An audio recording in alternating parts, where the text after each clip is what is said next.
Tienes palabras de vida eterna. ¿Dónde más iré, Dios? ¿Dónde más iré? Tienes palabras de vida eterna. Isaías ya lo estuvo leyendo, pero lo vamos a volver a leer. ¿Hay alguien que le esté faltando el bosquejo? Si es así, que levante la mano, por favor, y así enseguida los hermanos le acercan. Mientras usted busque 2 Corintios capítulo 4, versículo 1 al 6. Bueno, gracias. Otro. Vamos a tomar un poquito así. 2 Corintios 4, del 1 al 6. El título del sermón es La luz del Evangelio de Cristo revela lo verdadero. Vamos a leer juntos y luego vamos a orar. 2 Corintios capítulo 4, versículo 1 al 6. Dice así la palabra del Señor. Por lo cual, teniendo nosotros este ministerio, según la misericordia que hemos recibido, no desmayamos. Antes bien renunciamos a lo oculto y vergonzoso, no andando con astucia ni adulterando la palabra de Dios, sino por la manifestación de la verdad, recomendándonos a toda conciencia humana delante de Dios. Pero si nuestro evangelio está aún encubierto, entre los que se pierden está encubierto, en los cuales el Dios de este siglo cegó el entendimiento de los incrédulos para que no le resplandezca la luz del evangelio de la gloria de Cristo, el cual es la imagen de Dios. Porque no nos predicamos a nosotros mismos, sino a Jesucristo como Señor y a nosotros como vuestros siervos por amor de Jesús. Porque Dios, que mandó que de las tinieblas resplandeciese la luz, es el que resplandeció nuestros corazones para iluminación del conocimiento de la gloria de Dios en la faz de Jesucristo. Oremos. Bendito Señor, te damos gracias por esta preciosa reunión que nos estás regalando. Hemos compartido preciosos momentos, Señor, de comunión con los hermanos. Realmente nos gozamos de poder compartir con cada uno de ellos. Te ruego que ahora bendigas este tiempo, nos fortalezcas, nos des entendimiento para comprender tu palabra y que al entenderla podamos practicar en nuestras vidas, siendo persuadidos de que es tu verdad, tu voz hablando en nuestros corazones. Bendecí este tiempo, que tu nombre sea exaltado. Pido todo esto en el nombre de Cristo Jesús. Amén. Algo que me sorprendió, que me enteré no hace mucho, seguramente algunos capaz que lo sabía, los que no pueden informarse ahora. ¿Se acuerdan? Muchos se acuerdan, hace 2 meses atrás, la Copa del Mundo, la final y todo lo que vimos, ¿no? Ahora, la Copa del Mundial de Fútbol, la verdadera, no es el trofeo que se anduvo luciendo en la mayoría de las fotos que vimos en diciembre.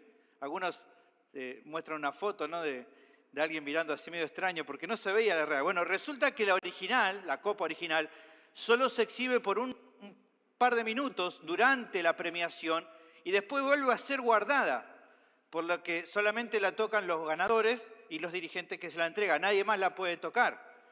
Luego, con la que se sale a festejar, las que salen mayormente en las fotos que aparecieron, es una copia que se entrega, la cual es una muy buena réplica, pero que no es la original. Es muy interesante ese dato, porque uno dice, que anda de mano en mano, no es la original.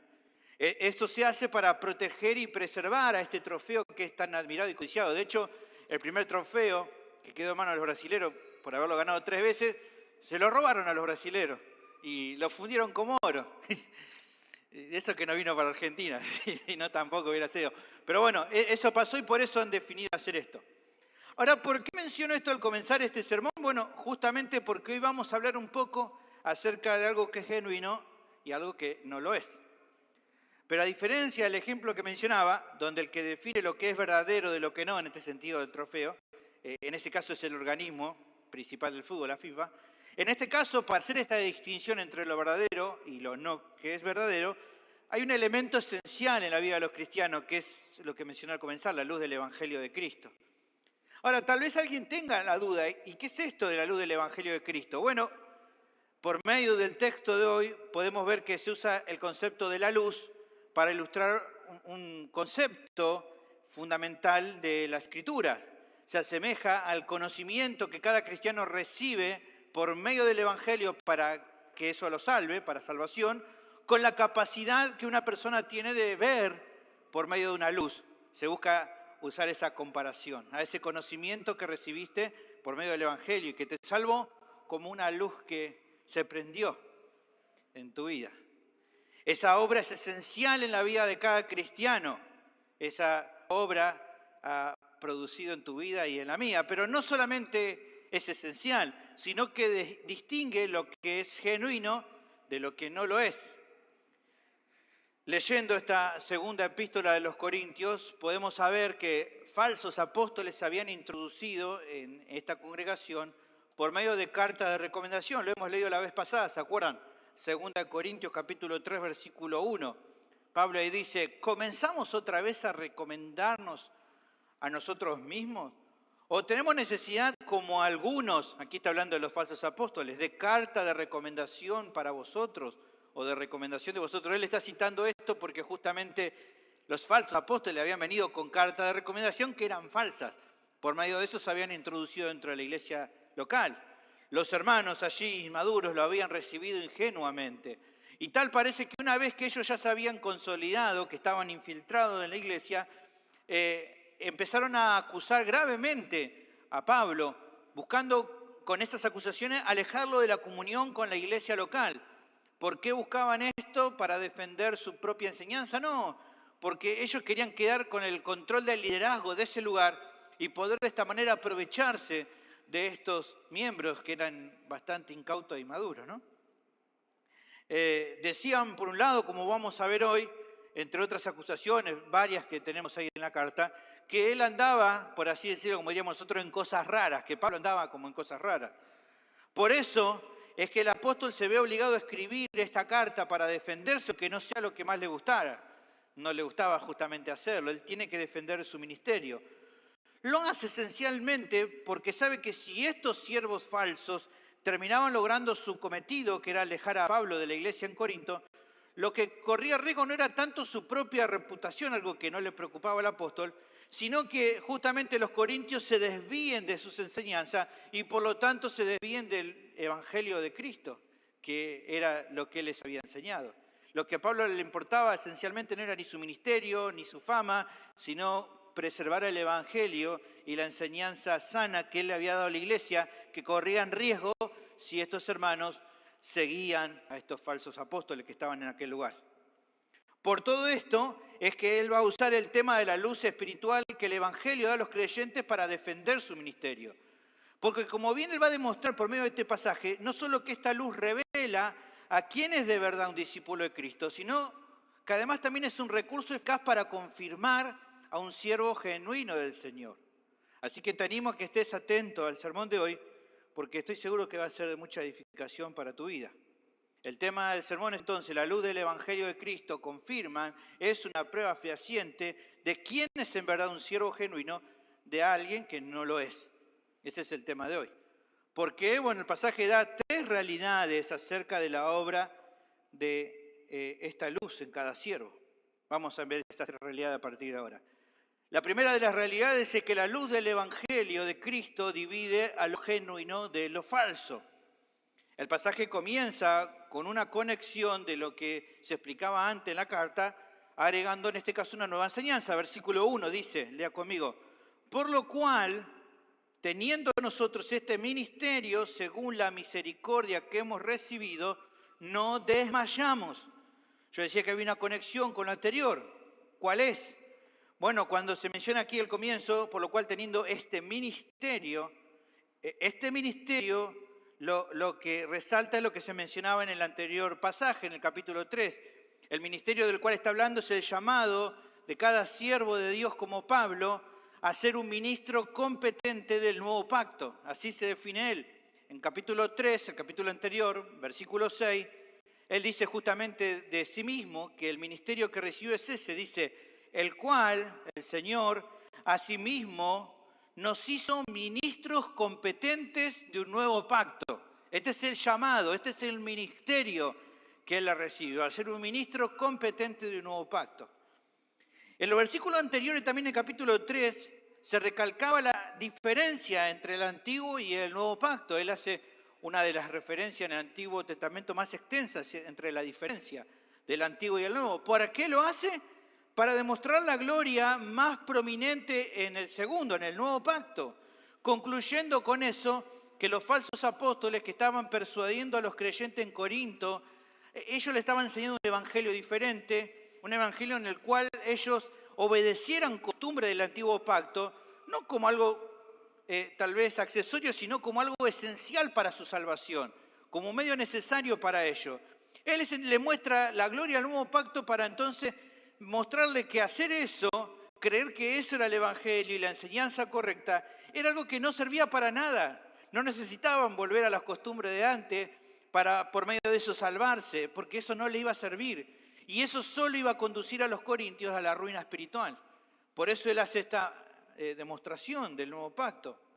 Ahora, pensando en eso, es que entonces el apóstol arranca en este pasaje afirmando entonces que siendo un ministro del Nuevo Pacto, ¿no? Este ministerio, el misterio del Nuevo Pacto, solo por la misericordia de Dios, entonces dice él ahí, que no iba a desmayar, que no iba a hacerlo, que no lo iba a hacer ni él, ni ningún otro siervo como él. Por eso fíjense que habla él en plural. Dice, según la misericordia que hemos recibido, no desmayamos. Nosotros, los siervos de este nuevo pacto, los ministros de este nuevo pacto, no desmayamos. Ahora, ¿qué está queriendo decir con esto de que no van a desmayar, que nunca van a desmayar? Bueno, considero que apunta a enseñar un par de conceptos interesantes. Primero, que a la luz de tan glorioso pacto incondicional, así es el nuevo pacto, su respuesta y la de cualquier otro siervo genuino es la de nunca bajar los brazos en proseguir la meta de aquel que lo llamó para el ministerio. Entendiendo justamente ese ministro lo que es el nuevo pacto y entendiendo la obra de gracia de ese nuevo pacto, entendiendo todo lo que el Señor hizo por él, ¿cómo podría renunciar o claudicar debido a las acusaciones falsas y perversas de sus enemigos? No vamos a desmayar por eso, dice él, porque nos estén acusando, porque nos estén persiguiendo o nos estén calumniando.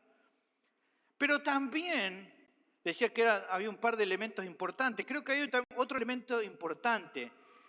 Justamente pienso que aquí con lo que dice quiere mostrar que en virtud de servir bajo un pacto hecho por Dios, que es incondicional y que es eterno, es claro entonces que un rasgo distintivo de un ministro genuino es que nunca va a terminar bajando los brazos. Que ese ministro va a perseverar hasta el fin, que ese siervo va a seguir adelante.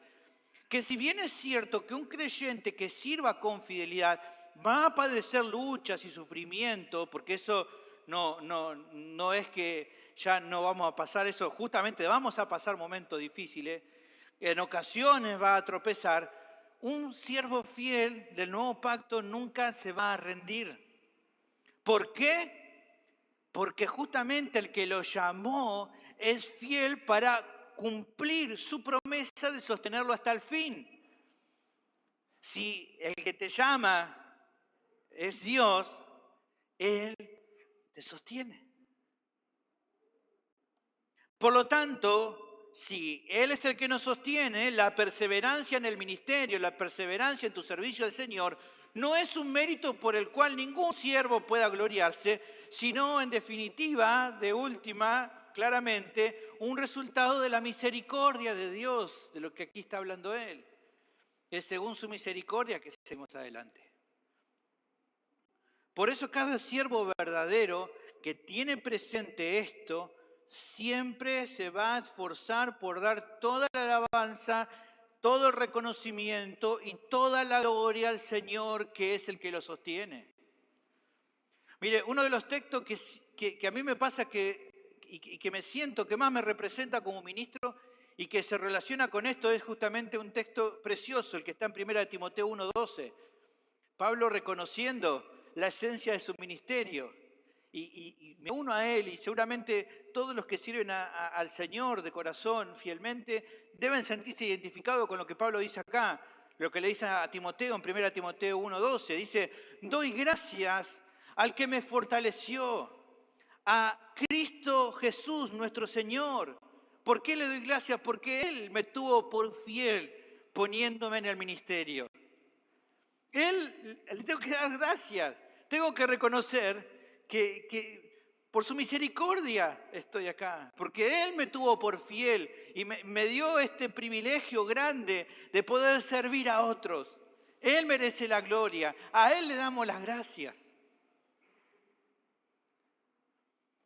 Ahora, el texto prosigue luego para presentar, en el siguiente versículo, en el 2, va a presentar dos cuadros, por así decirlo. El primer cuadro, con una situación negativa, en la cual vamos a ver la acusación falsa que había contra el apóstol, junto con la respuesta que él da a esa acusación. Y luego vamos a ver un cuadro positivo, en el cual vamos a ver la actitud real de Pablo y de cada siervo de Dios verdadero. En el primer cuadro, este que te digo, se afirma lo siguiente, en el comienzo del versículo 2 dice: antes bien, renunciamos a lo oculto y vergonzoso, no andando con astucia ni adulterando la palabra de Dios. ¿Qué significa esto? Bueno, se menciona justamente de qué se lo estaba acusando a Pablo.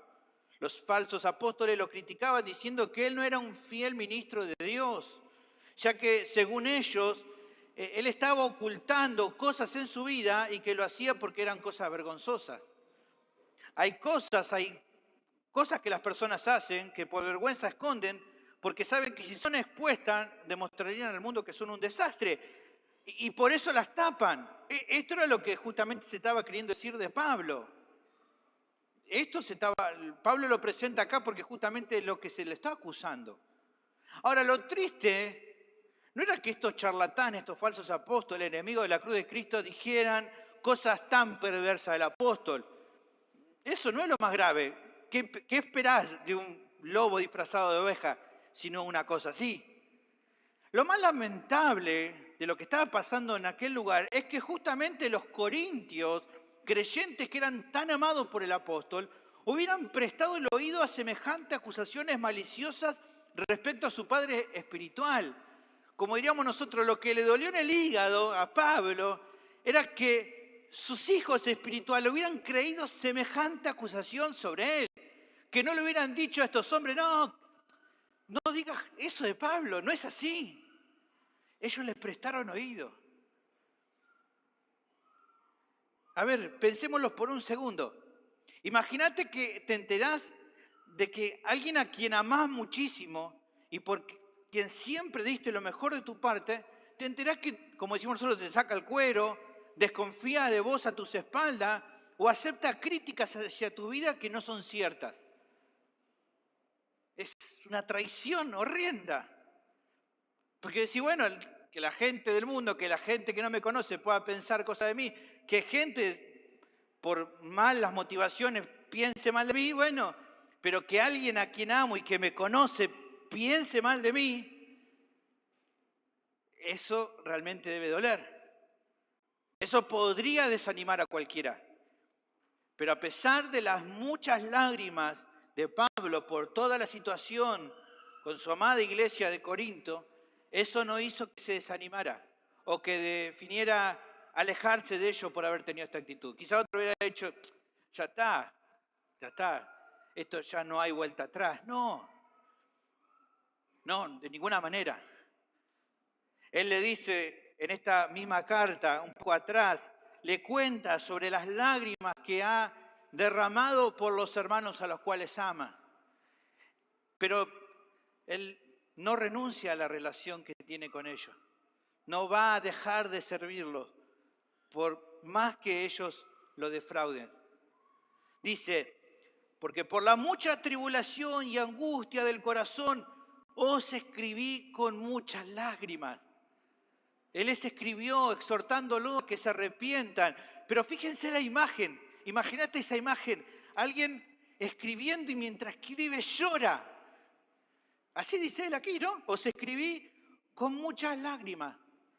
Pero dice él, no para que fuesen contristados, para que ustedes digan: uy, pobrecito, ¿no? Qué mal, la verdad nos zarpamos, ¿no? Uy, qué mal que tuvimos. No es eso lo que él quiere. Él no quiere dar lástima. Él no quiere hacerlos poner mal. Él dice: sino para que ustedes sepan, sino para que supiese cuán grande es el amor que os tengo. Eso es lo que le movía. El amor. Es el amor el que mueve a un siervo fiel, a pesar de que lo traicionan, que lo lastiman, que lo defraudan, a no renunciar, a seguir sirviendo. Así que entonces, Pablo poniéndose firme, lo que entonces afirma con seguridad ante estas acusaciones lo que dice nuestro pasaje, y que es su respuesta ante una actitud como la que decían que tenía. No es que va a decir, bueno, ya está, le escribo esto para decirle que no los quiero más, que ya se acabó. No, él le dice, nunca, él le responde, le dice, nunca podría andar en un estilo de vida que oculte cosas de las cuales me podría avergonzar. Incluso por el contrario, en mi caso lo que hago justamente es rechazar esa clase de cosas en mi ministerio. O sea, en vez de tapar cosas que puedan avergonzarme, todo lo contrario. Rechazo cosas que pueden llegar a avergonzarme. Porque, dice él, renuncio a lo que es oculto, a lo que avergüenza. ¿Por qué? Porque ahora estoy en Cristo y soy una nueva criatura en Él. Por eso no puedo andar como ellos dicen y me acusan que ando. Por otra parte, en esta misma sección, él remarca cuáles eran estas cuestiones que él rechazaba, esto oculto, esto vergonzoso, que eran cosas que en realidad sí estaban presentes en los falsos apóstoles. Pablo dice, por un lado, que no andaba con astucia. En griego la palabra es panurgia. O sea, no era alguien que andaba con astucia maliciosa. No era una persona inescrupulosa. No andaba con malicia. ¿Y cómo se podía verificar eso? Bueno, a ver, sencillo. Él había estado mucho tiempo con los corintios. Así que los corintios sabían que sus hechos, las obras que él había hecho, una y otra vez lo confirmaban. Jamás se aprovechó de nadie en la iglesia. Jamás lo hizo. Nadie podría levantar la mano en Corinto y decir, Pablo, vos te aprovechaste de algo, de mí. Hiciste esto para sacar un rédito. Nunca lo hizo. Todo lo que había hecho por ello, lo había hecho motivado por amor. Nunca hubo interés de su parte de querer aprovecharse de los demás. Él, en 2 Corintios capítulo 7, versículo 2, da una expresión que es terrible. Es hermosa. Nace el corazón de alguien que está amando tanto a los otros que está pidiendo que ellos también lo amen, que abran su corazón. Le dice él en 7.2, admitidnos. Cuando dice admitidnos, abran su corazón para mí. O sea, ámenme, le está diciendo. Porque él ve que por culpa de haber dado lugar a estas personas, se habían alejado. ¿Y por qué les pide que abran su corazón? Porque le dice algo que es real. A nadie hemos agraviado, a nadie hemos corrompido, a nadie hemos engañado. Nunca he obrado mal con ustedes. Por lo tanto, no hay motivo para que cierren su corazón conmigo. No hay motivo, como diríamos nosotros, para que levanten la guardia conmigo. Porque siempre he obrado bien. ¿Cómo alguien podía dudar de eso si él lo conocían? Dar lugar a semejantes acusaciones sin ningún tipo de evidencia, hermanos, era un pecado grave entre los corintios. Era un pecado muy grave. Pero hermanos, cualquiera hubiera dicho, bueno, ya está, no le escribo más, ni me gasto. Ya está. Pero ¿qué hace este hombre que ama? Escribe, sigue hablándoles. A causa del amor que él tenía por ellos. ¿Por qué les escribe? Porque ya les había perdonado esta falla, este pecado. Pero así todo, aunque los había perdonado, declara lo que ellos sabían que era cierto en cuanto a su ministerio.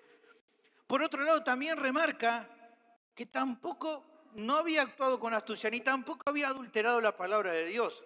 Quizás alguien podía decir que Pablo no hablaba utilizando la retórica de los filósofos de su época. Él no iba a hablar de esa manera. Ok, sí, está bien. Podían decir eso. Pero nadie en Corinto podía reprocharle que no fuera fiel y claro en sus enseñanzas de la Escritura. Eso era realmente lo que importaba. Él no adulteraba la Biblia, o sea, no la manipulaba con engaño para buscar sacar algún tipo de provecho personal, como los falsos apóstoles de aquella época y los falsos apóstoles que hoy también existen, hacen. Agarran un texto, lo sacan para manipularlo, para justamente llevar agua para su molino, para que la gente, obtener algo de la gente. No usan la Biblia transmitiendo lo que está aquí, sino que la usan para apoyarse en lo que ellos quieren justamente sacar provecho. Él no hacía esto. Él presentaba la verdad correctamente y con toda integridad. Esto también era evidente para los hermanos. Por eso es que él con total honestidad e integridad puede exhortar o podía exhortar a otros siervos genuinos como él a que hicieran lo mismo, a que no agarraran la palabra para su provecho personal, sino que presentaran la verdad tal cual estaba, que interpretaran correctamente la Biblia y así la explicaran. Así le dice Pablo a su hijo espiritual Timoteo, que está sirviendo en otra iglesia allí al final de su vida, y le dice en 2 de Timoteo 2:15, procura con diligencia presentarte a Dios aprobado, no tiene de qué avergonzarse, que usa bien la palabra de verdad, que la explica, que se mantiene en línea, que la explica y la interpreta correctamente, que no la manipula para intentar él aprovecharse de eso, sino que la explica correctamente. ¿Por qué Pablo podía exhortar así a Timoteo? Porque es lo que él había hecho durante toda su ministerio. Ese era el primer cuadro. Ahora presenta también en el texto el segundo cuadro. Como decía antes, apunta a marcar una situación positiva, o sea, cómo era la realidad con el ministerio de Pablo. Él dice en el versículo 2, la segunda parte, sino por la manifestación de la verdad, nos recomendándonos, es lo mismo, a toda conciencia humana delante de Dios. ¿Qué significa esto? Bueno, la versión NBI lo dice así. Al contrario, o sea, a diferencia, no adulteramos la palabra de Dios, no andamos con astucia, sino que, al contrario, mediante la clara exposición de la verdad, nos recomendamos a toda conciencia humana en la presencia de Dios. El apóstol estaba tranquilo en poder presentar su servicio delante de cualquier persona, porque justamente él había sido lo que Pablo le dice a Timoteo como condición para cualquier siervo de Dios. ¿Cómo tiene que ser el siervo de Dios? Irreprensible. Bueno, él había sido irreprensible. Dicho de otra forma, lo que está queriendo expresar aquí el apóstol podría leerse así. Como yo mostré sinceridad e integridad en todas las cosas, como queda también claro para ustedes que me han conocido bien en estos años, es que entonces me puedo presentar con la frente en alto delante de todos ustedes, incluso con Dios como testigo de esto. Tenía seguridad de poder poner a Dios como testigo porque ellos lo habían visto cómo él había actuado. Ahora bien, esto es lo que aquí le está presentando. Lo que nos falta por responder y que es importante es lo siguiente. ¿Y qué tiene que ver todo lo explicado con el asunto de la luz del Evangelio de Cristo? Bueno, en el siguiente versículo lo vamos a ver con más claridad. Pero igual, de una manera indirecta, en esta sección ya comienza a ir viéndose lo que va a ser un relato bíblico que Pablo va a utilizar como ilustración para desarrollar esta verdad. ¿Cuál es ese relato? Bueno, el primer día de la creación. Algo que está aquí en nuestro pasaje más adelante lo va a citar de forma directa, pero bien vale decirlo y podemos leerlo ahora. Génesis capítulo 1, versículo 3 al 5. Presta atención a este texto. Hay algunas partes que son muy importantes para lo que Pablo está ilustrando. Versículo 3 dice de Génesis 1. Y dijo, fíjense, y dijo Dios, sea la luz. ¿Y qué pasó? Y fue la luz. ¿Y qué dice el versículo 4? Y vio Dios que la luz era, ¿cómo era? Buena. Entonces, ¿qué hizo Dios? Separó Dios la luz de las tinieblas. Y llamó Dios a la luz día, y a las tinieblas llamó noche, y fue la tarde y la mañana un día. En este relato se menciona que al crear Dios la luz, vio que era buena y decidió separarla de las tinieblas, determinando una diferencia muy clara entre la luz y las tinieblas. Ahora, trazando el paralelo, ocurre algo similar con la luz del Evangelio de Cristo. Manifiesta una diferencia notoria con las tinieblas de aquellos en los cuales no está, no habita. Tan diferente como para que un siervo que tiene la luz del Evangelio de Cristo sea genuino y un siervo que no tiene, en el cual no habita la luz del Evangelio de Cristo, no es un siervo genuino, directamente. Así se notaba, hermano, en el comportamiento y las obras de Pablo y de otros siervos fieles en comparación con los falsos apóstoles en Corinto. La diferencia, Pablo le está diciendo en este versículo, la diferencia notoria entre unos y otros. Más allá de que los falsos apóstoles lo estaban calumniando, lo estaban criticando, por más que hablaran un montón de cosas y le tiraran un montón de tierra, así todo, la diferencia era notable. No se podía esconder. No se podía decir, bueno, sí, tienen razón los falsos apóstoles. No se puede. ¿Cuál era la clave entre unos y otros? La luz del Evangelio de Cristo. A Pablo, este Evangelio de Cristo lo transformó justamente en la clase de ministro que era y que los lectores de la carta a los Corintios conocían.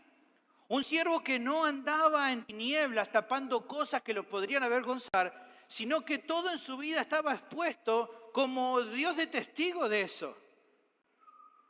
Así que lo que en esta sección se quiere expresar es la primera realidad acerca de la obra de la luz del Evangelio de Cristo en la vida de cada siervo.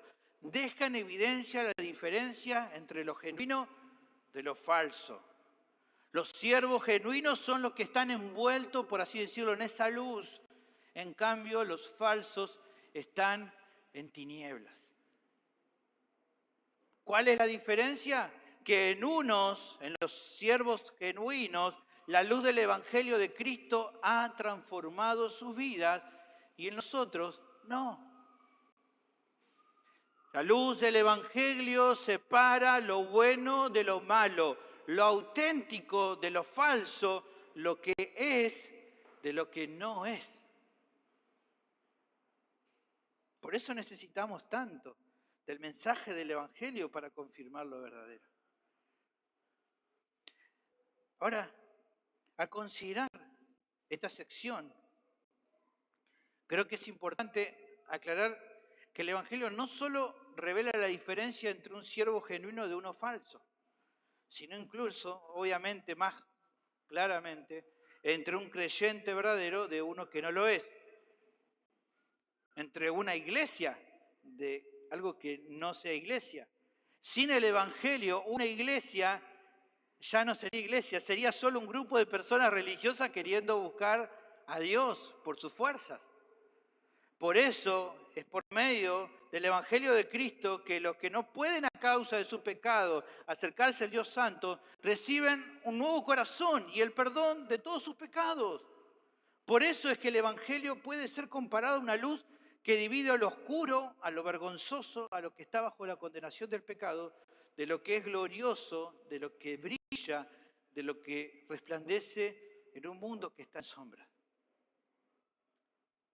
Pablo hace esa diferenciación y les marca a los hermanos justamente esta diferencia.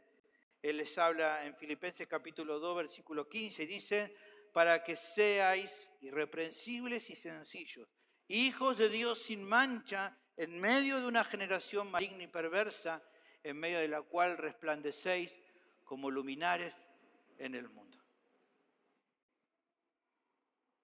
Vas viendo lo importante que es entonces el Evangelio de Cristo. Lo siguiente que podemos ver, la segunda realidad, dijimos que la luz del Evangelio de Cristo divide lo que es falso de lo que es genuino. La segunda realidad que da el texto es que la luz del Evangelio de Cristo no habita en la vida de ningún siervo falso, como estamos viendo. Luego de mostrar el Evangelio de Cristo como la luz que divide lo genuino de lo falso, el pasaje continúa con otra enseñanza muy importante. Pero si nuestro Evangelio está aún encubierto, entre los que se pierden está encubierto, en los cuales el Dios de este siglo cegó el entendimiento de los incrédulos, para que no le resplandezca la luz del Evangelio de la gloria de Cristo, el cual es la imagen de Dios. ¿Qué quiere decir esto? Bueno, aparentemente los enemigos de Pablo le criticaban que su mensaje, al ser tan simple, no servía para nada, que no tenía valor, que las personas rechazaban este mensaje porque era muy básico, muy simplón. Según estos hombres, el evangelio de Pablo, el evangelio que él predicaba, era un mensaje demasiado simplón y por eso es que quedaba encubierto, o sea, quedaba oculto detrás de un velo para las personas. Ahí está la idea de que está encubierto, está detrás de un velo, no llega. Y por eso ellos supuestamente, como decía, como el mensaje de él no llega, está encubierto, entonces ellos decían supuestamente que iban a dar un mensaje más elaborado desde las palabras, unos que supuestamente eran más efectivos, aunque en realidad, como mencionaba hace un ratito, el contenido no era bíblico. Mezclaban justamente las obras del Antiguo Pacto como una manera de agregarle cosas para obtener la salvación. Ahora, la respuesta del apóstol es la que declara en esta parte, que el éxito de su ministerio de predicación no se iba a cuantificar por el grado de aceptación o de gusto que tuviera entre los pecadores ese mensaje. ¿Por qué? Porque en realidad, como dice aquí, si es por el deseo propio de las personas, a nadie le va a gustar. Nadie acepta ni quiere el Evangelio porque la luz del Evangelio de Cristo es despreciada por los que están en tinieblas. No quieren. Dice Romanos 1:21, hablando de la realidad de cada ser humano lejos de Dios, dice, pues habiendo conocido a Dios, no le glorificaron como a Dios ni le dieron gracias, sino que se envanecieron en sus razonamientos y su necio corazón fue entenebrecido. Lo que se desprende de la respuesta del apóstol es la segunda realidad en cuanto a la luz del Evangelio de Cristo. No está en la vida de los incrédulos y por ende tampoco en la de los siervos falsos. Por lo tanto, si no está en la vida de los incrédulos y obviamente tampoco estaban los falsos apóstoles, jamás ninguno de ellos iba a poder apreciar o valorar de verdad el mensaje que habla acerca de la hermosura del Salvador. Tampoco quieren, no lo quieren. Lo van a ver como simplón, lo verán como aburrido, dirán que es muy sencillo, buscarán otra forma de enseñarlo, porque en realidad no les gusta. ¿Y por qué no les gusta? Porque no habitan ellos. Dice Romanos 8:7, por cuanto los designios de la carne son enemistad con Dios, no se sujetan a la ley de Dios, ni tampoco pueden. O sea, por un lado es como si les pidieras a un ciego que te responda cuánto dedo le estás señalando con una mano. No te va a responder. Así de infructuoso también es pedirle a un siervo falso que aprecie el evangelio verdadero. No le va a haber valor.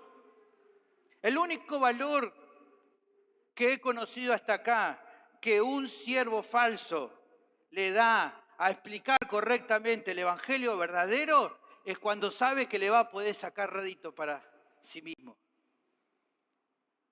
Porque uno dice, bueno, si es siervo falso, seguro que predica mal el evangelio. No, he conocido siervos falsos que predican bien el evangelio, pero no lo hacen justamente para la gloria de Dios, sino para buscar rédito personal para sí mismo. Porque si no, no lo haría. Porque en cuanto ve que no le genera lo que quiere obtener, lo va a cambiar. Porque no le importa.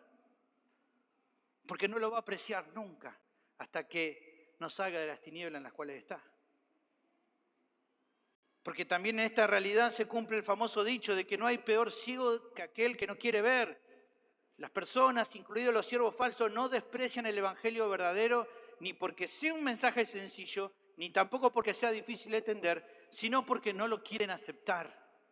No quieren creer que están en la ruina espiritual y que no se pueden salvar por ellos mismos. No quieren humillarse y reconocer su pecado.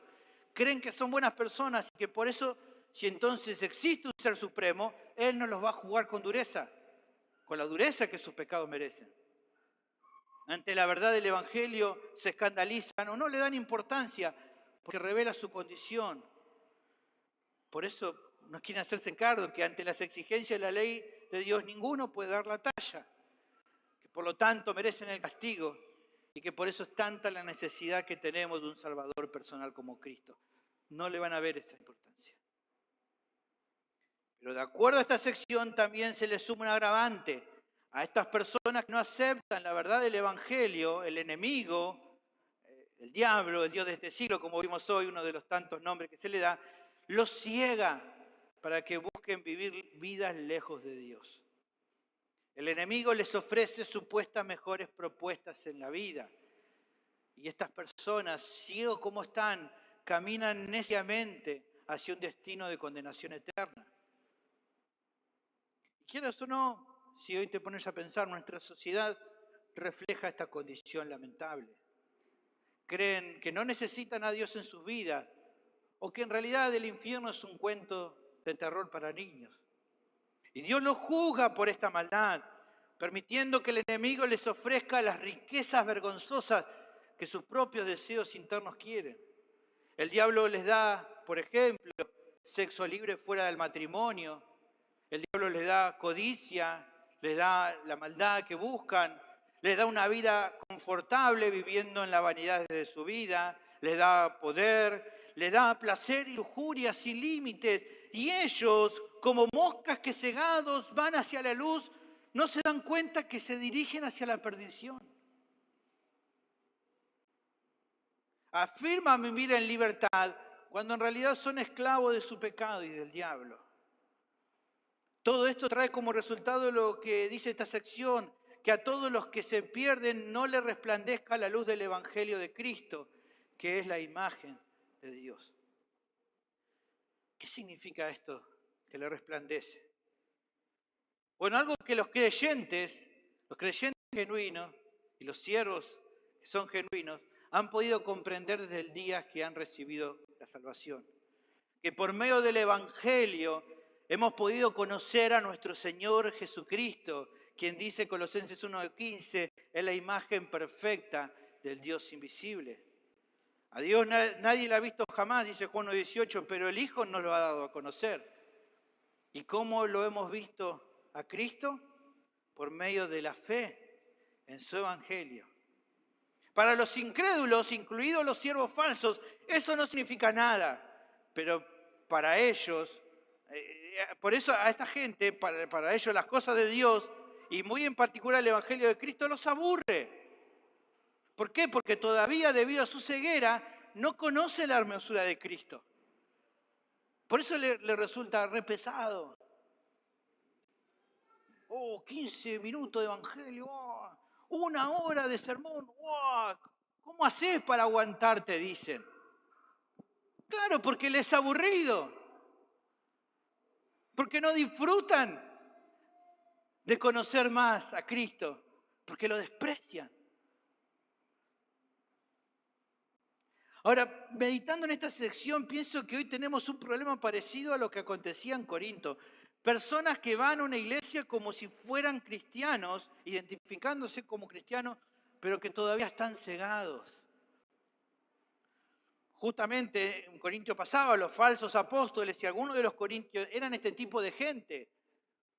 Más allá que nosotros identificamos como falsos apóstoles, ellos se definían como cristianos.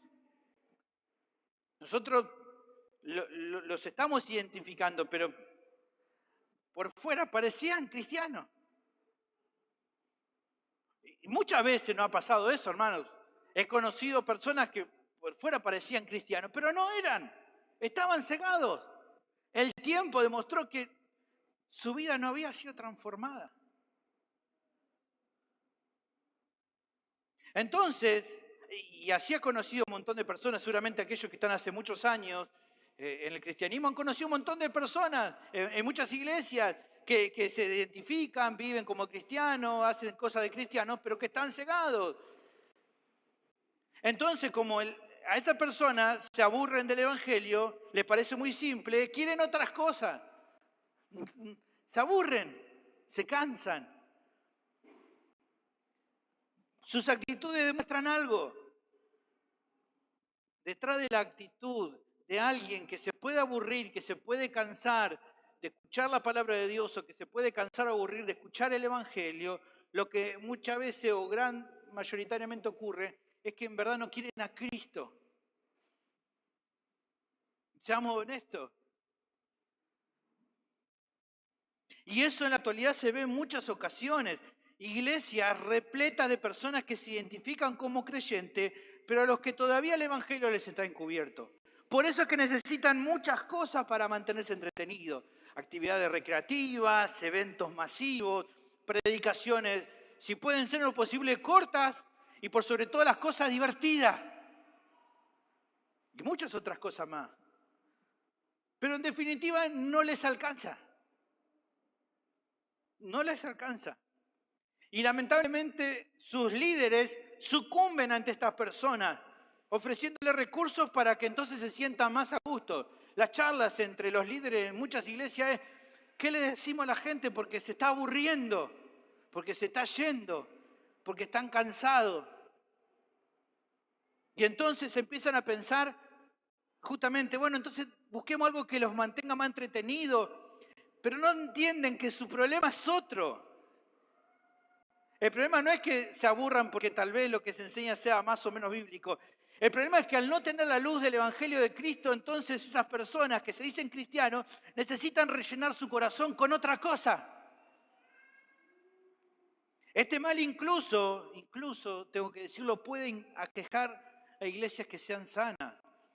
Personas que asisten, pero que en su vida no se ve el cambio que decimos que esta luz trae. Y que nunca se terminan afirmando, que incluso a veces hasta provocan divisiones terribles dentro de la congregación. No porque en definitiva muchos de estos que producen estas divisiones terribles se dicen llamar a sí mismos defensores de la sana doctrina, pero en verdad no es eso lo que los mueve, sino que su corazón está cegado. Y por eso por cosas que no son esenciales dividen, destruyen a la iglesia, destruyen el ministerio. Es porque su corazón está cegado. Otra situación lamentable de nuestro tiempo, creo que se emparenta con lo que pasaba en Corintio, con estos falsos apóstoles de aquel entonces como los que hoy hay. Es ese deseo lamentable de querer mutar el mensaje del Evangelio. Se intenta hacerlo más aceptable, creyendo de que así va a ser más interesante, que va a traspasar el velo, que va a ya no quedar encubierto.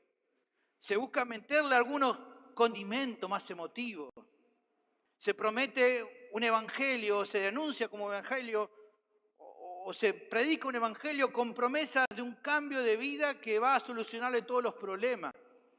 Y claro, ¿qué no va a ser interesante un evangelio así? El problema es si es bíblico.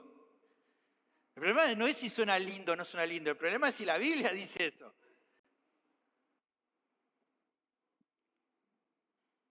Se termina subestimando la verdad, porque incluso hablar de algunas cuestiones del Evangelio, hasta para muchos hasta son intolerantes. En cualquier momento, hermano, va a empezar a escuchar que van a decir y van a definir el Evangelio como un discurso de odio, cuando es la verdad. Porque choca, porque mucha verdad del Evangelio choca. Hoy hay, por ejemplo, organizaciones misioneras, no estoy inventando esto es así, que incluso en sus folletos hasta deciden omitir algunos puntos esenciales del mensaje del Evangelio para no tener un rechazo de quienes lo oyen. Por ejemplo, no le dicen a la persona que tienen que arrepentirse de sus pecados o que su destino será el infierno si no se arrepienten, porque, no, si decimos eso se van a ofender. No, mejor no le digamos que se tienen que arrepentir. Digámosle, bueno, que su pecado le alejó de Dios y bueno, si ahora se creen en Dios, van a volver a una relación. No le digamos arrepentimiento, no. Hay muchos otros predicadores, tristemente, que fuerzan decisiones en las personas por medio de tocarles sentimientos. Eso también pasa mucho. En muchas congregaciones evangélicas, tristemente, pasa eso. Esos hombres primero se convencieron de que la manera en que un pecador se salve era haciéndolo pasar al frente y que repitieran una oración. Iglesias que generalmente siempre dejan el espacio entre la plataforma y la primera hilera de asiento para que quede un espacio, porque claro, al final vamos a pasar a todos, ¿no? O tenemos que lograr que pasen. A muchos, quizás a uno le llamó la atención, vieron por primera vez, dijeron, no hay lugar ahí adelante. ¿Y dónde pasa? No pasa nadie acá adelante. Los que están adelante son los del sonido nada más. No hacemos pasar a nadie. ¿Cómo no hace pasar a no? En algún momento de la historia de la iglesia evangélica se convenció de que había que hacer pasar a todos, y una vez que lo hacíamos pasar, empezaba a decirle, repetí conmigo, ¿no? Y repetían. Y como vieron que empezó a tener éxito eso, que pegó entre la gente, lo hicieron mucho tiempo mientras la gente aceptaba que eso era lo que necesitaba. Pero llegó un momento, me pasó por tantos años de estar en la iglesia evangélica, que empezó a haber un problema. ¿Cuál era el problema? Que la gente ya no pasaba tanto al frente. Quedaba muy evidente tanto espacio y que antes que pasaban 50, ahora pasaban 3 o 4 y la gente no pasaba, la gente ya, muchos dejaba de repetir oraciones porque claro, ya le hiciste repetir a todo 1, 2, 3 veces y la gente ya está, que voy a seguir repitiendo. No, y ya está. Y entonces, ¿qué hicieron? Dijeron, bueno, no, estuvimos mal con esto que hicimos, de hacer pasar a la gente. Porque ahora la gente ya no pasa. Entonces, ¿qué tenemos que hacer? ¿Nos equivocamos? No vamos a decir que nos equivocamos.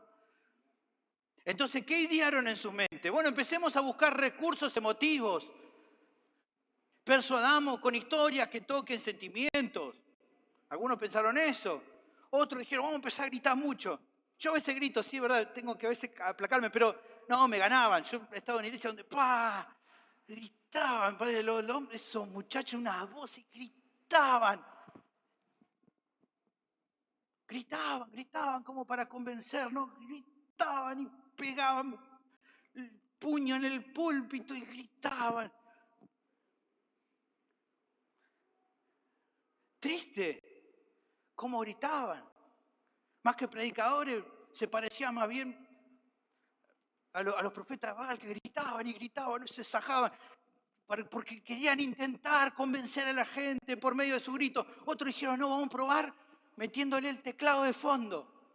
Y el pobre pianista, ¿no? 40 minutos tocando y tocando, ¿no? Y hagamos lo que sea, pero que en definitiva así vuelvan a pasar al frente y sigan repitiendo las oraciones de confesión.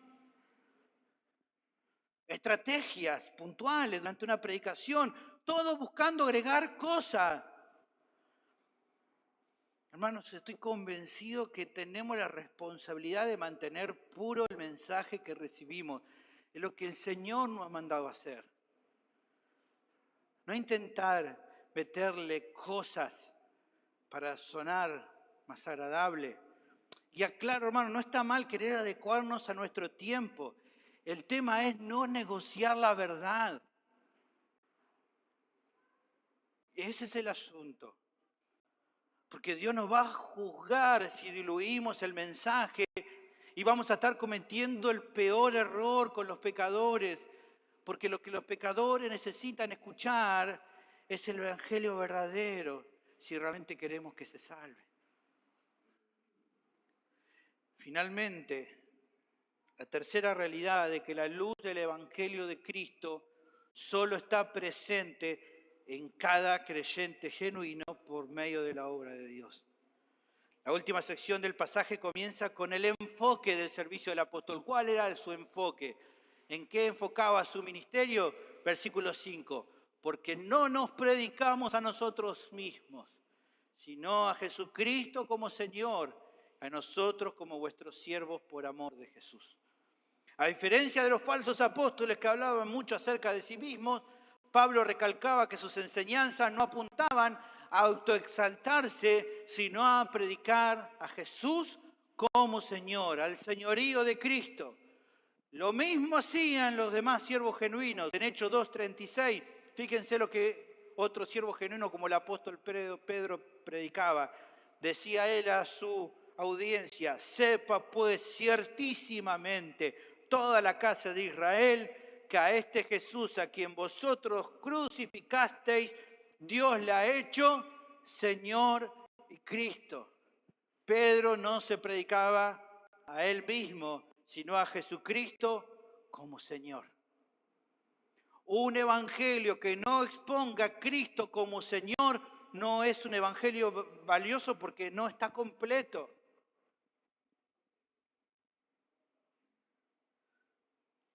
Esta declaración iba de la mano con otra importante, no solo que su ministerio giraba no en predicar sobre sí mismo, sino a predicar a Cristo como Señor, sino también que en su predicación las actuaciones dirigidas a Cristo como Señor, pero la identificación de Él como mensajero, como ministro, al igual que la de los demás, era la de siervos por causa de Jesús. Esa es la mejor traducción aquí, en vez de por amor a Jesús. Es por causa de Cristo, por causa de Jesús. Esa es mi identificación, dice él. Nosotros somos vuestros siervos por causa de Cristo, por su causa. Ellos no merecían los halagos ni el reconocimiento por presentar el mensaje. ¿Por qué? Porque ¿qué eran? Esta palabra siervo es esclavos. Somos esclavos de Cristo. Entonces, ¿de qué nos vamos a gloriar? A diferencia de lo que buscaban los falsos apóstoles y de lo que hoy también se hace, la idea de exaltar desmedidamente a quien es un siervo de Dios está muy lejos de lo que la Biblia enseña. Se ha trastocado tanto en el ambiente evangélico la palabra siervo que en vez de sonar como un esclavo, como alguien que está sometido al señorío de Cristo, suena como siervo. Ahí arriba.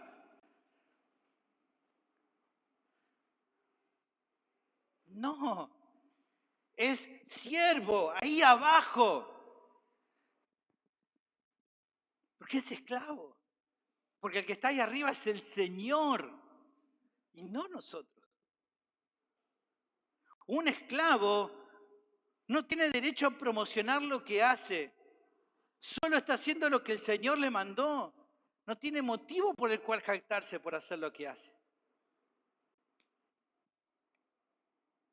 Y eso le cabe a todos. No, qué bueno eso, amén, para los pastores. No, también para vos. También para vos. También para vos en todo lo que haces. Prediques el evangelio en la plaza, disipules a alguien, limpies la iglesia. El Señor es el que recibe la gloria. Y no nosotros. No nosotros. Porque somos sus esclavos.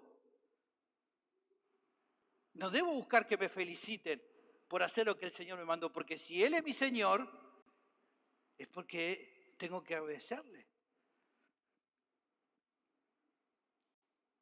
Ahora, ¿qué tiene que ver esta aclaración con lo que se nos viene diciendo? Bueno, con todo lo que estamos viendo en este pasaje. Bueno, creo que la respuesta se ve en lo que sigue, versículo 6. Porque Dios, que mandó que de las tinieblas resplandeciese la luz, es el que resplandeció en nuestros corazones para iluminación del conocimiento de la gloria de Dios en la faz de Jesucristo.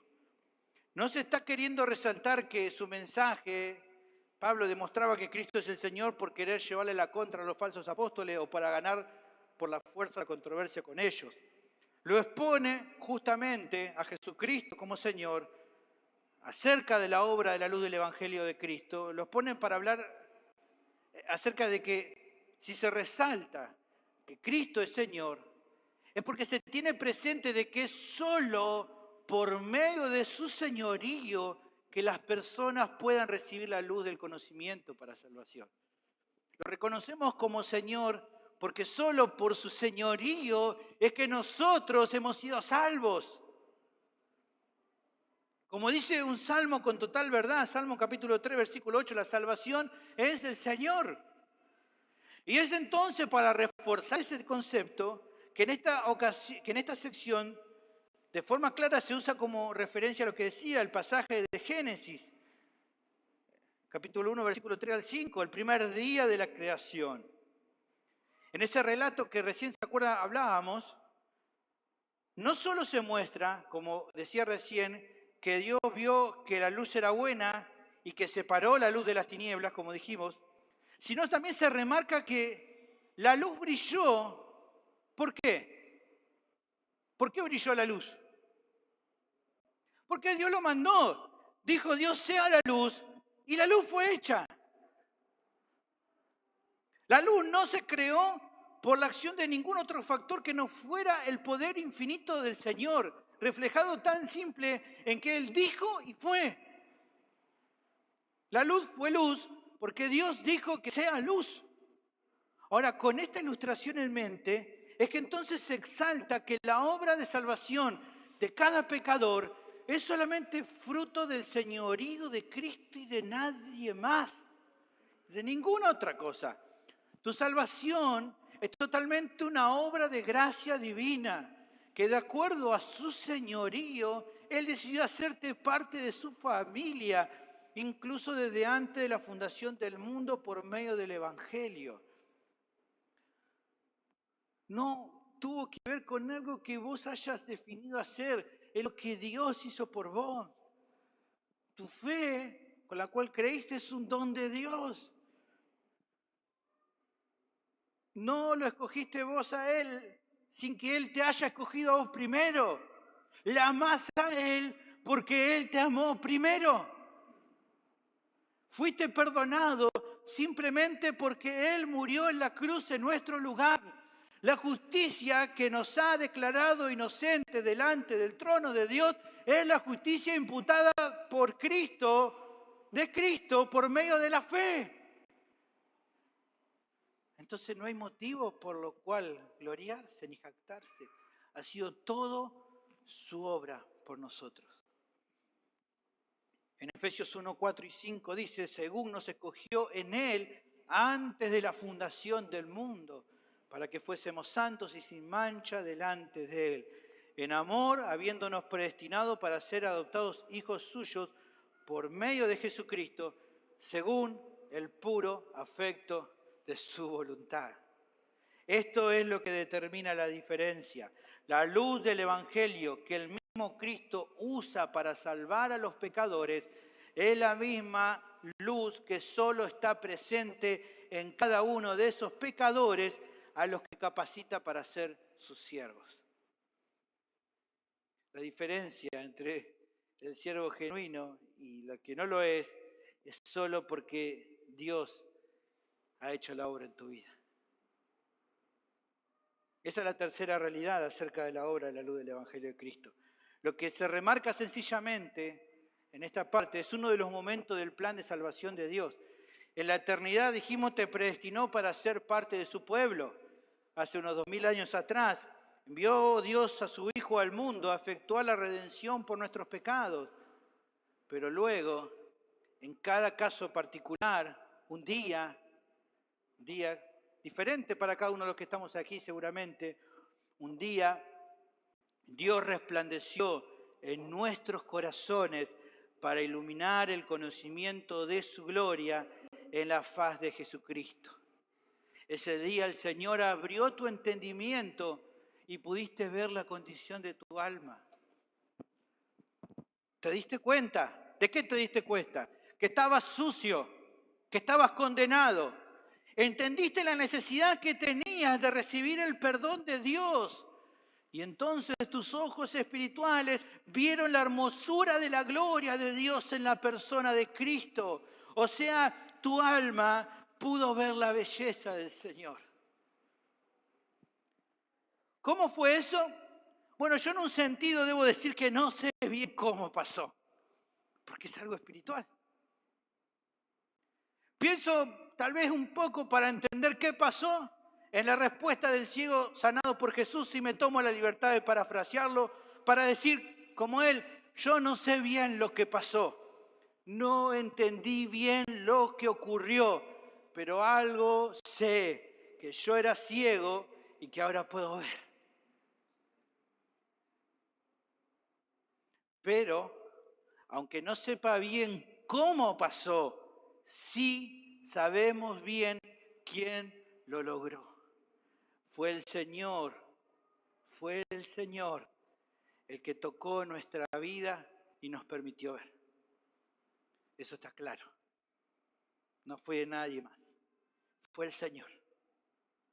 Fue ese milagro que tanto necesitábamos y que solo Él podía hacerlo. En su misericordia sanó nuestra ceguera y hoy lo podemos conocer. Pero además te da el privilegio de servirlo de corazón, algo que ningún siervo falso puede ni quiere hacer de verdad. Él te ha dado el privilegio desde el día que te salvó, para que ahora puedas servirle. Pero además también has entendido una noticia más impresionante. ¿Cuál? La esperanza segura que un día aún vas a poder conocer el rostro del Señor, ya que le vas a ver cara a cara. Hoy lo vemos por la fe, pero un día tus ojos verán la hermosura de Jesucristo. Ya no va a ser la luz del Evangelio, sino que la Biblia nos asegura de que el mismo Jesús será la luz que va a iluminar toda la Nueva Jerusalén. Así se nos promete en el último libro de la Biblia, Apocalipsis 21-23, dice: la ciudad no tiene necesidad de sol ni de luna que brillen en ella, porque la gloria de Dios la ilumina y el Cordero es su lumbrera. Gloriosa luz la que estamos esperando, hermanos queridos. Antes de terminar, quiero decir finalmente un minuto más. Este último punto que hablo distingue una realidad que también es absoluta.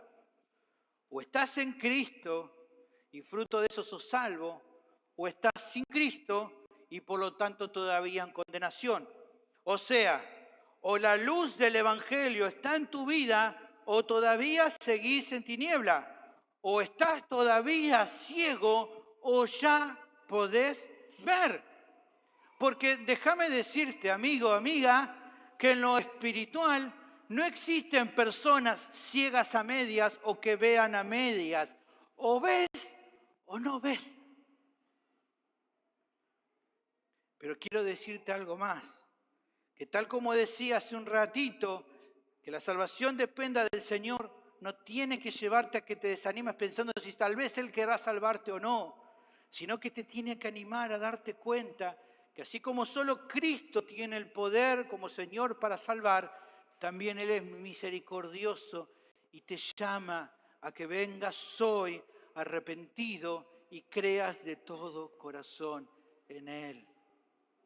Pero sobre todas las cosas te da esperanza al darte cuenta que no importa que tan en tinieblas hoy pueda estar tu alma, que no importa la oscuridad que pueda haber hoy en tu vida, porque Él tiene el poder para transformar todas tus tinieblas en luz, para darte vida y perdonar todos tus pecados. Solo te está llamando a confiar en Él y venir ante su presencia arrepentido de corazón. Su enseñanza fue bien claro: nadie puede alcanzar la salvación si Él no la otorga, pero también prometió que todo que viene a Él, Él no lo va a echar fuera. La pregunta, amigo, que hoy estás todavía ciego es: ¿qué vas a hacer al respecto? Te animo a que vengas a Cristo, que aunque esta tarde viniste ciego, hoy podés irte con una nueva vida. No esperes más para rendir tu vida al Señor. Bendito Dios, te doy gracias.